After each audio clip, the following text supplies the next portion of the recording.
understand what causes violence. We need to, in understanding it, then you know how to treat it. And ladies, unfortunately, you can't stay there to figure it out or to treat it.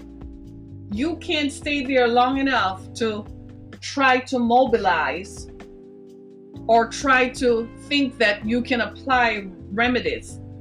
There is no remedy. A person who is violent, my ex-husband did not stop. I had to leave him.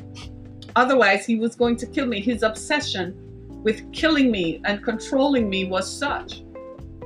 And one of the key factors we've found in violence is control. Power and control is one other person determining that they want power and control over another person. So they're going to exercise power and control over someone else. And they don't care how they do it. For some reason, these people thrive on power and control to the extent that they're going to use whatever means they have to do it. Ladies, men are interesting creatures. They're very interesting. Some men control us not by violence. They don't even use violence. They know exactly how to control us. So a man who uses violence to control you is a violent person, and you need to get away from him. Because asking a guy, he knows exactly how to control a female if he wants to. He doesn't have to use violence. My ex-boyfriend said this. He said, any man who hits a woman is a punk. That's what he told me.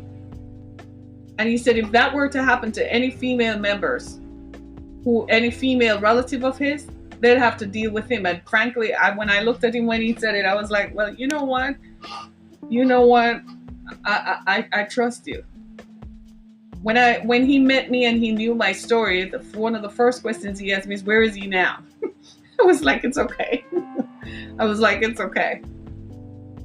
He said, no, I just want to know if you're safe. I mean, like, is he still around? Is he still in your life or something? And I'm like, no. God fixed that for me.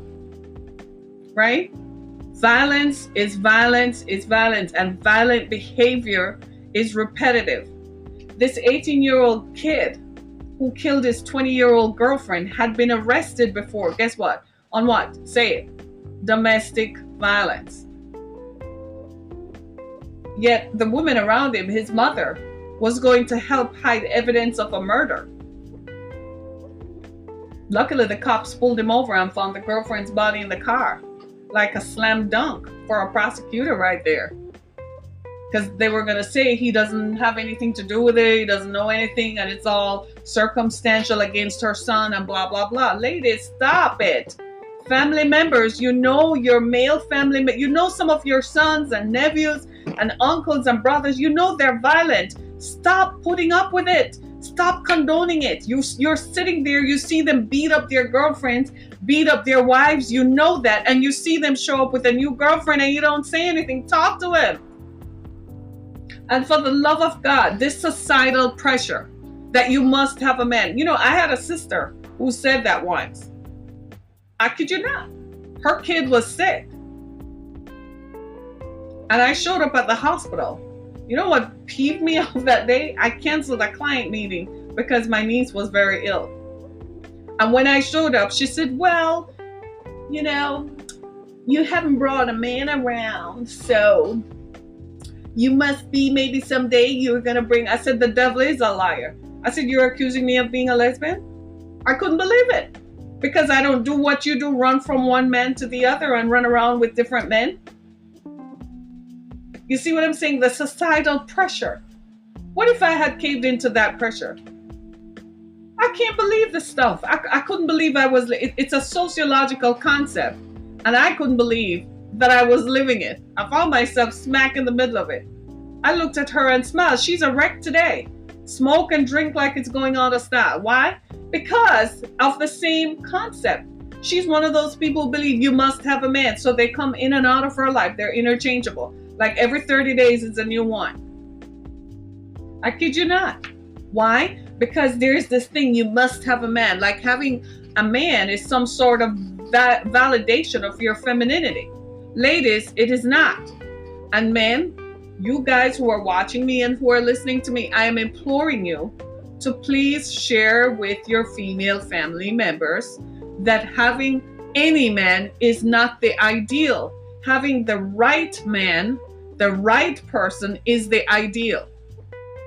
The right man. The one who is not going to beat you up. The one who is not going to load guns and tell you that he's going to use it to tear up your body and then carries it out. As soon as she stopped recording him, he shot her and drove around with her body in the car. If that is not as crazy, I don't know what is. Who does stuff like this?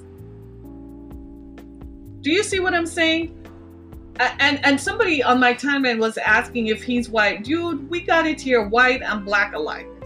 We have a situation over here where a white guy beat up his girlfriend's 6-month-old baby boy. He literally beat him. How do you beat a 6-month-old baby? I don't know. We had one case where they raped one of them. A white couple were having babies to sell their children. They had to lock them up. They just found a whole ring the other day of white men who were having sex with children. They had a chat group. One of them was a prominent vice president of a prominent bank here in the Detroit area. It happens. This kind of malfeasance, this kind of thing is not confined to color. The profile of a violent person has nothing to do with their color, their ethnicity, or their social status. I lived in a gated community. For all intents and purposes, my ex-husband was an upstanding member of the community. He was a quiet boy. He is ex. But he was beating me up behind closed doors. It's anybody. It's anybody. I used to say that poverty is a contributor to violence, but sometimes I think people just choose to be violent. What happens is the more money a person has, there are more layers between them and the system. So invariably they get, their girlfriend calls the cops show up, and they get a lawyer who makes it go away. You see what I'm saying? So women then tend to stay away from someone like that. So the next girlfriend who comes along, by the time she sees it, she's gone. So he figures out how to circumvent it. He calls his lawyer and he gets around it. This is why I'm telling women, you got to be careful when you meet people. Sometimes it's too shiny and too good. It is. But some of these men are straight up violent. The young lady I'm telling you about, the one who was in college, right? When you read the story, you have to wonder to yourself, well, she came from a family where everybody went to college. They seem to be financially stable, right? She was working, she was in college. But you have to ask yourself then, what was she doing with someone like that? What did she see? What kind of pressure did she feel she was under to date someone? When you look at her picture, the girl who has passed away, and you look at the current girlfriend of the guy, and you're like, what was he thinking? You can see clearly why one girl is dead. Because the girl who is alive, she didn't like that other one because she was pretty and educated, and she was just nothing. She was probably over there telling the guy what to do. The problem is, who pulled the trigger? He did. Ultimately, that was his choice. Right? And to add injury to the fact was that the girl was pregnant. So you killed 2 people. Right? It's an epidemic. Right? This violence against women, it's an epidemic. Ladies, stop this thing. Stop it. You don't need to have a man to validate you. You don't need that. You don't want to take onto yourself a partner who is going to hurt you. Like in the case of the police officer whose life was lost because he was protecting someone. He was protecting a member of the public. That was his job, to serve and to protect. He placed himself in danger by going into a confined area where they didn't have an exit, trying to protect the residents because there had been a previous episode there where the young man, so they really wanted to, get him under control so he wouldn't be a threat to the public safety. Since he's so busy shooting at houses. A lot of this comes from the environment in which some of these people grew up. Ladies, I know that men left us and so on, and you have to raise children by yourself, but for the love of God, can you raise them with some love so they don't grow up hating the society and hating everybody else? Can you raise them with love? Can you not raise them with so much anger? My God, my children were raised without a father. My oldest daughter had to tough her way through law school because her father, you ready for this? You ready for this? My ex-husband, smart guy that he is, right? He's deceased now. Are you ready for this? Right? My ex-husband, guess what he did? To hide the money so that I wouldn't get it in a divorce. You ready? He gave the money to a friend. I kid you not. The friend ran away with the money.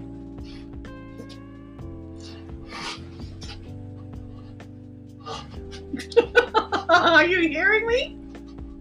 The friend ran away with the money. So my oldest daughter, had to tough it through law school. The money that was supposed to send her to college and through law school, that money, my ex-husband, in an effort to hide it from me so I wouldn't get it in a divorce, he gave it to a friend, y'all. And the friend ran away with the money. You can't make this stuff up. You just simply, you can't make it up. You can't make it up. It happens. Do you see what I'm saying? Right? So I could have fed my daughters with vitriol and so on. No, I told them the truth. There are good people and there are bad people. I just happened to have met a bad one.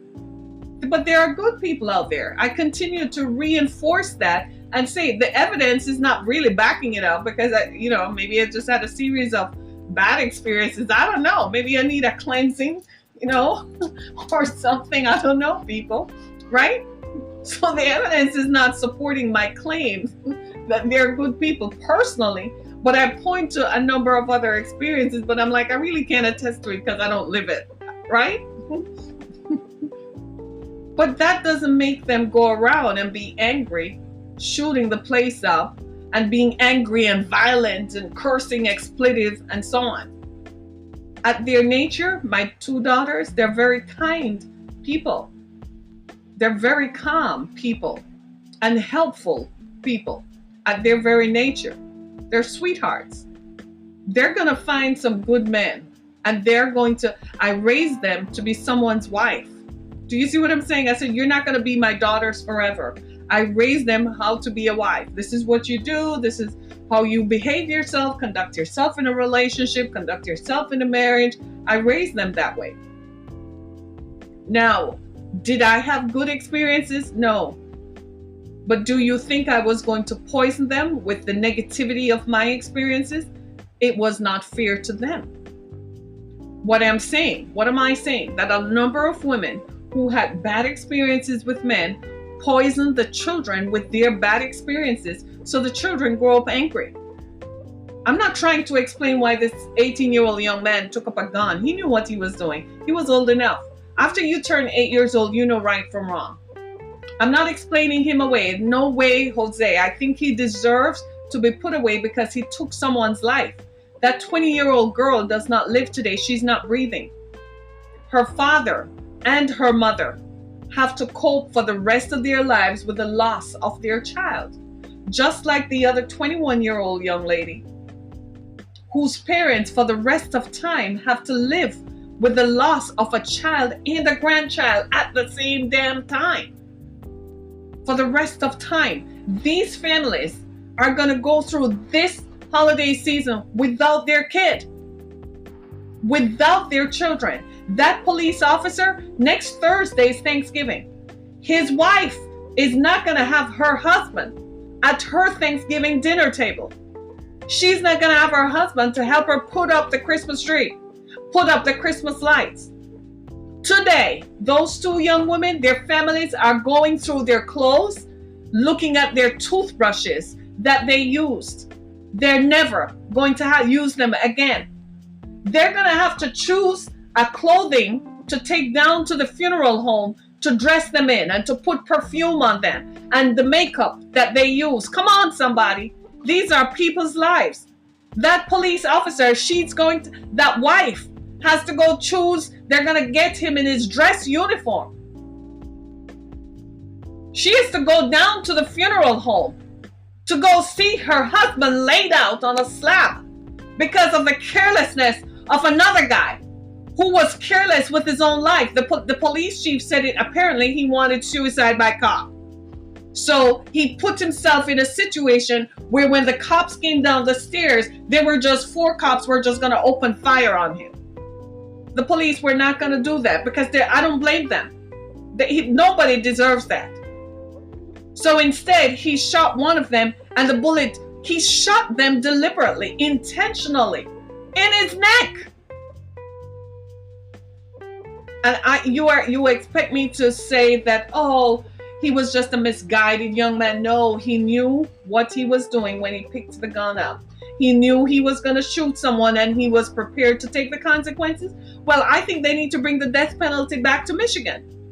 You did know we don't have the death penalty here. That's why we have so many people in prison. Bring the death penalty back. Then they won't sit down and say, well, I'll just go serve the time, as if it's a joke. You know who is having the last laugh? The prison system. Making a ton of money on these jokers. Talking about, well, I'm going to do the time. I'm going to do the time like it's a joke. You have the rest of your life to sit down in jail and ruminate on how you made a mess of your life. Ladies, stop dating dangerous men. Stop it. You can stop it. You don't need to go to a therapist to understand that person has some PTSD issues that you can't resolve. Stop dating men who have a potential for violence, because they will kill you. If someone, ladies and gentlemen, works for men too, if somebody tells you they're going to kill you, it's been my experience that they mean it. They meant it when they said it. Run for your life. Don't give that person another chance around you. Because you know what I've learned? Violence is in the person's makeup. They think the only resolution to that situation is violence. And they will carry it out. It's been my experience, unfortunately, that they will carry it out.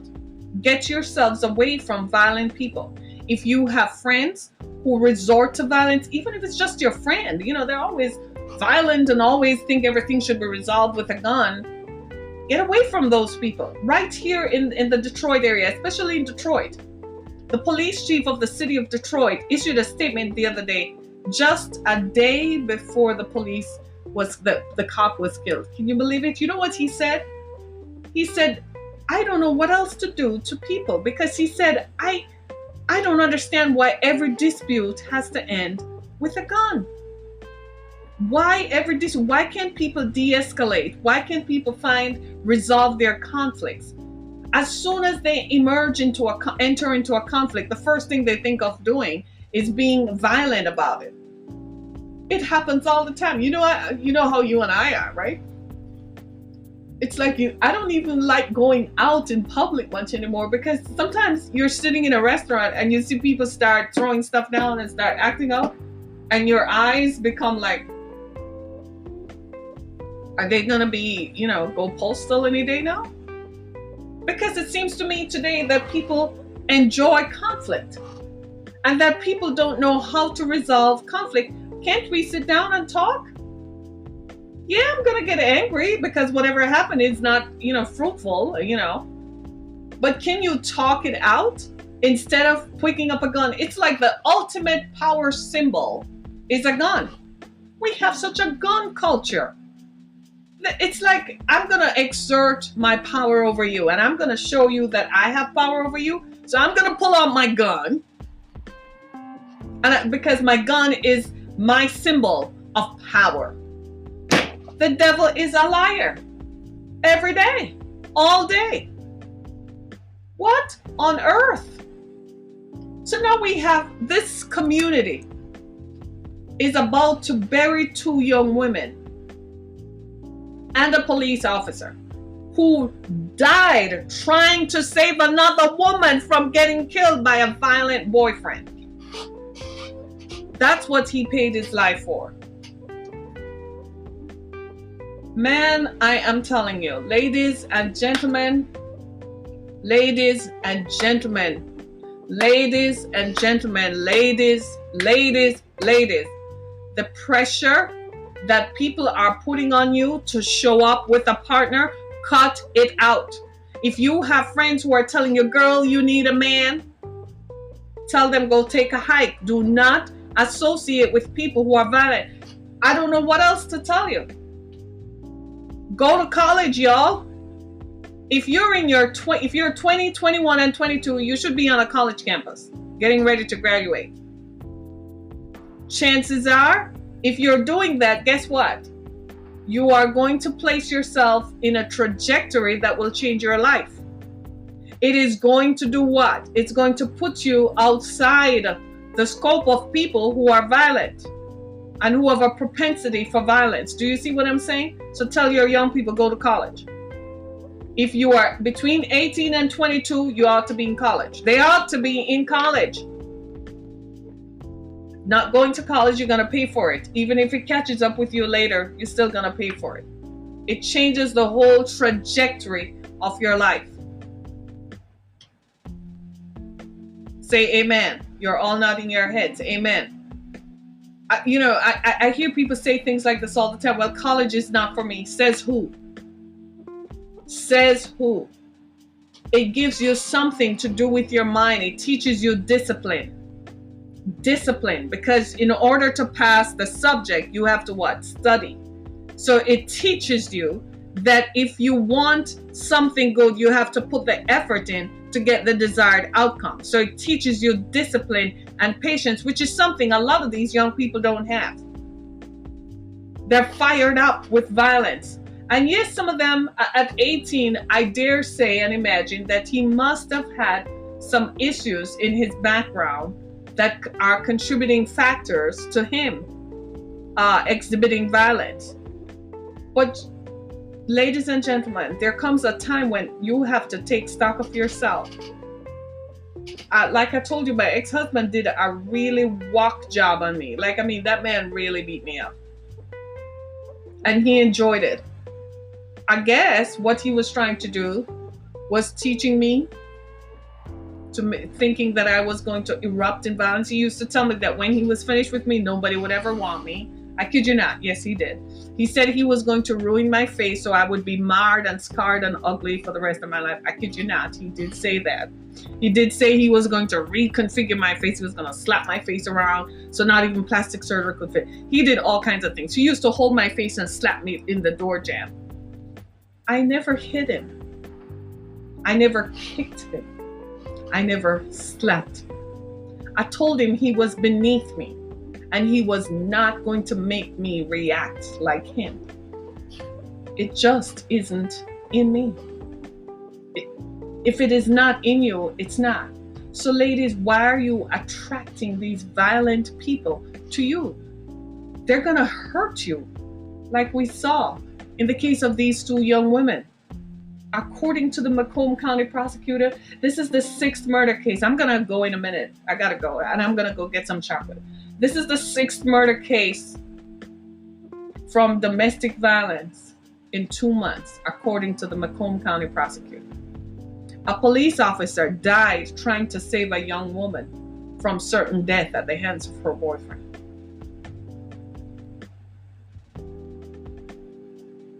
We got to stop this. Come on, breathe. I love you. Let's breathe. Breathe. Breathe. This was heavy. This was heavy. I pray for you. I pray peace and comfort and protection over you, that you will help those who come across your path. When you hear them start talking, ask questions. When you hear your daughters come and they introduce, like this man who said from the beginning he never liked that boy for his daughter. Talk to her. Your daughter brings home Snake or some guy, whose name is Snake, or whatever. Talk to your daughter. Don't quit. Still talk to her. Oh, Daddy, stay away from me. Oh, Mama, get out of my face. Still talk to her. At some point, it's going to register. Right? Thank you so much, everybody. It's Friday. Come back and join me on Sunday morning. We're going to talk some more about the issues that matter. Thanks so much, everybody. Happy Friday. Be blessed. Happy Friday, everybody. Thank you so much.